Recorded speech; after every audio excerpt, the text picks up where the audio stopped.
Howdy, Chapter 6, Capacitors. We can finally apply the abstract ideas of the previous chapters to the study of real devices. Suppose you take any two conducting objects and attach each one to one of the terminals on a battery. If you bring them close together, you can draw a charge out of the battery and store it on the conductors.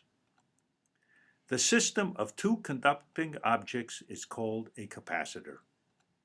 They are useful devices found in almost every electronic circuit, from cell phones to computers and TV sets. If the conducting objects have one of three symmetries, we will be able to use Gauss's law to find the electric field between the conductors, and by integrating, find the voltage difference between the conductors. The definition of the capacitance of the system of conductors is C is the ratio of the charge to the voltage. V is the voltage difference between the conductors, and Q is the amount of charge on one of them, which, as we will see, is the negative of the charge on the other conductor. By convention, C is always a positive quantity since it measures how much charge is stored. For the three shapes where Gauss's law can be used, one can derive the relationship between the geometrical properties of the conductors and the capacitance C. It will then be obvious how the capacity to hold charge, namely C, depends on the dimensions of the conductors and the distance between them. Given this understanding of capacitors, one can consider simple circuits containing batteries and either a single capacitor or combinations of capacitors connected in series or parallel. These circuits can be constructed in the lab, and the results of measuring voltage differences compared with the calculated values. I'm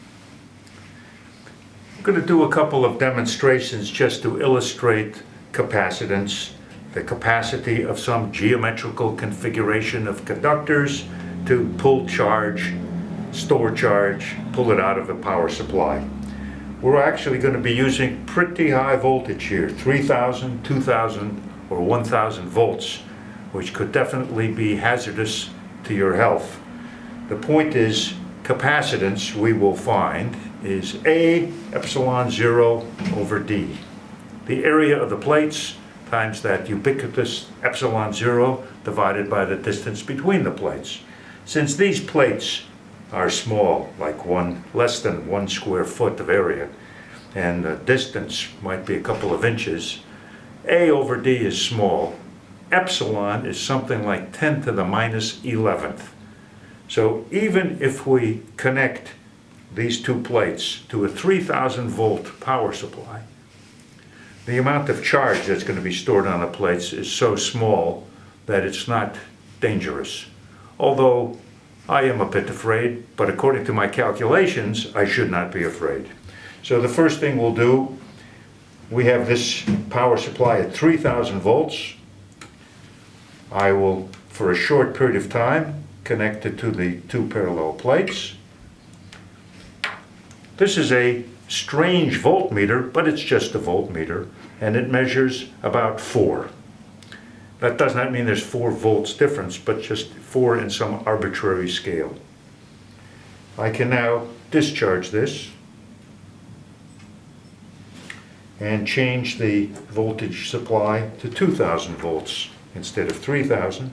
Charge it up.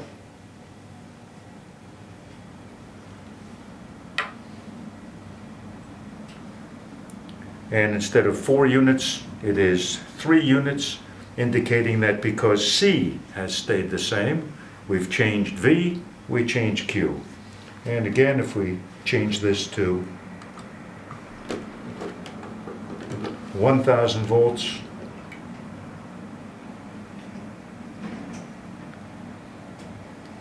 it's not exactly linear with V. It should be according to our calculations. That assumes infinite parallel plates. These are far from infinite. Another thing that we can see is that if we notice I'm discharging the plates through my body. If you see a sign that says 3,000 volts, you should be a heck of a lot more careful than I'm being, because I have tried this a number of times and I know the amount of charge is so small, the current lasts for an infinitesimally short time because C is so small, it's not hazardous to my health. If I put this back at 3,000, charge the plates up to a certain amount,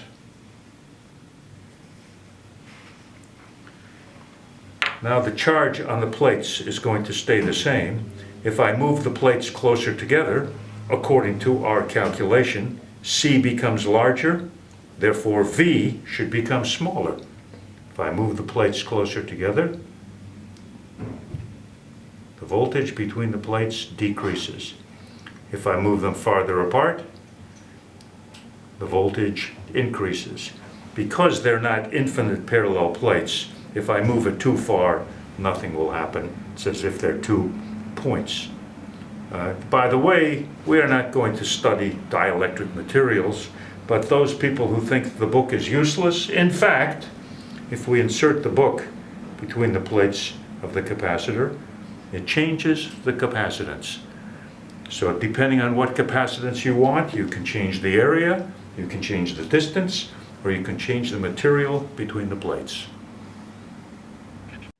Additionally, one can calculate the work done in charging a capacitor, and this energy can be stored for use when a battery or other power supply is not available. Summary. Gauss's law. The integral of E dot ds over a closed surface is equal to the charge inside over epsilon 0, and the definition of a voltage difference, V at R2 minus V at R1, is the negative line integral of E dot dr, can be used to find the capacitance C of 2 parallel plates, 2 concentric spheres, or 2 coaxial cylinders made of conducting material. Such devices can be connected to batteries in various ways to form circuits which can be analyzed and compared to the real circuits. Finally, one can calculate the electrical energy which can be stored in a capacitor, and this storage ability is one of the primary uses of the device. We will see later in the course that capacitors serve another useful purpose. They play a large part in determining how a circuit will respond to the frequency of an external source. This means they are very important in any tuning device. Gig 'em!